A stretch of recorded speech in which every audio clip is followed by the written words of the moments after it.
Всем привет! Сегодня готовим универсальную приправу в домашних условиях своими руками. Она подходит для всех блюд, как для мяса, так и для овощей. Для приготовления этой приправы нам понадобится одна крупная луковица. Луковицу я нарежу полукольцами. Их нужно нарезать не очень толсто, но не очень тонко.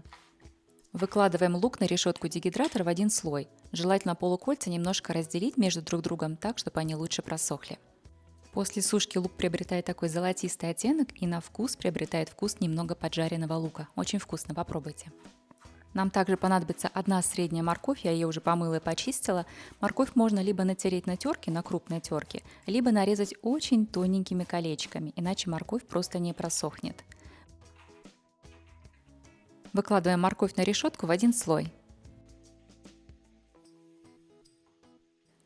Нам также понадобится один болгарский перец крупного размера. Я беру либо красный, либо желтый. Он получше сочетается по вкусу со всеми остальными продуктами. И перчик я также нарезаю такими небольшими полукольцами. Перец очень хорошо просыхает, поэтому не волнуйтесь, все высохнет.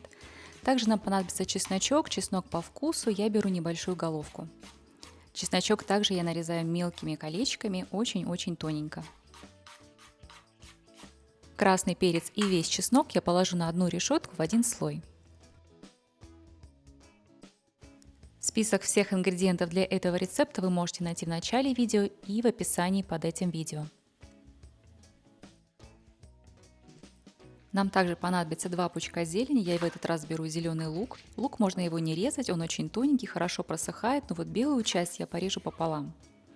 И также я возьму еще сегодня у меня кинза, иногда я беру петрушку, она тоже очень хорошо подходит, или укроп, также может подойти хорошо сюда. Зелень на решетку можно положить в большом объеме, она очень хорошо просыхает, совершенно ей это не мешает. У меня дегидратор относительно небольшой, всего 4 решетки, каждая решетка 20 на 25 сантиметров. Укладываем все решетки, закрываем дегидратор и оставляем на 10 часов. Пусть вас не смущает цифра 170 по Фаренгейту, это по Фаренгейту, по Цельсию это 75-77 градусов. Я обычно сушу овощи 10 часов и потом оставляю их внутри в дегидраторе до полного остывания дегидратора. Хорошо просушенные овощи легко отстают от решетки, не прилипают, и они должны вот так легко ломаться. Овощи я измельчаю обычно с помощью комбайна, сначала их прокручиваю 1-2 минуты и только потом добавляю зелень, которая более нежная и легко рассыпается. Эти специи я готовлю достаточно часто, они у меня такие ходовые. Я их добавляю и в фарш, и когда готовлю котлеты, пельмени, супы, тефтельки, да все что угодно. Даже вот картошку, запекаю картошку в духовке, делаю деревенскую картошку. И обсыпаю все это оливковым маслом, смазываю и специями. Получается очень вкусно, попробуйте. По желанию уже в готовые специи можно добавить соль и черный молотый перец. Хорошо просушенные овощи в виде приправы хранятся достаточно долгое время. Обычно я их храню в стеклянной чистой баночке в темном месте. Перекладываем специи в баночку. Общая масса у меня получилась здесь примерно грамм 50.